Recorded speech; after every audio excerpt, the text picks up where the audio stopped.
Recording studio Rajgir. देखे लौना देखला से, देखे लौना देखला से, नाचे का पूजैला से दिल दहल गे लोग छोड़ी डोली में तोरा बैठला से, डोली में तोरा बैठला से, डोली में तोरा बैठला से, डोली में तोरा बैठला से, डोली में तोरा बैठला से।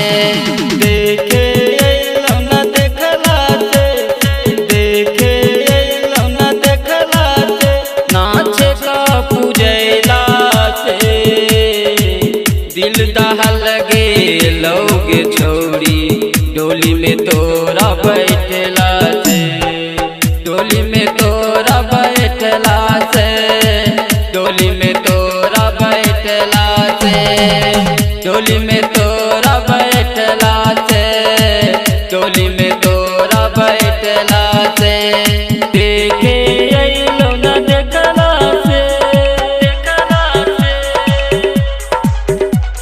डीजे कंचन राज मुजफ्फरपुर। देखे लौना देखला से, तोरे ला सपना देखलियो नया नया अंदाज में, अंदाज में, तोरे ला सपना देखलियो नया नया अंदाज में, सपना के सब चूर कहना मेहंदी लगैना हाथ में, अखिया से दूर कहना दिलवा से, अखिया से दूर कहना दिलवा से, ना हल्दी लगौला से दिल दहल गे लोग छोड़ी डोली में तोरा बैठला से, डोली में तोरा बैठला से, डोली में तोरा बैठला से, डोली में तोरा बैठला से, डोली में तोरा बैठला से। देखे लौना देखला से, देखला से, डीजे कंचन राज मुजफ्फरपुर। देखे लौना देखला से।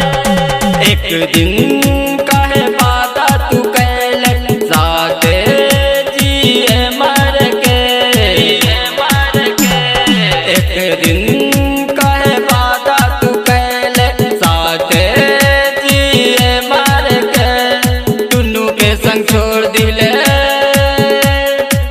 शादी कैले सनुआ से, पप्पा से न डर हलो भैया से, पप्पा से न डर हलो भैया से, नाही परिवारवा से दिल दहल गे लोग छोड़ी डोली में तोरा बैठला से, डोली में तोरा बैठला से, डोली में तोरा बैठला से, डोली में तोरा बैठला से, डोली में तोरा बैठला से। देखे लौना देखला से, देखे लौना देखला से, नाचे का पूजैला से दिल दहल गे लोग छोड़ी डोली में तोरा बैठला से।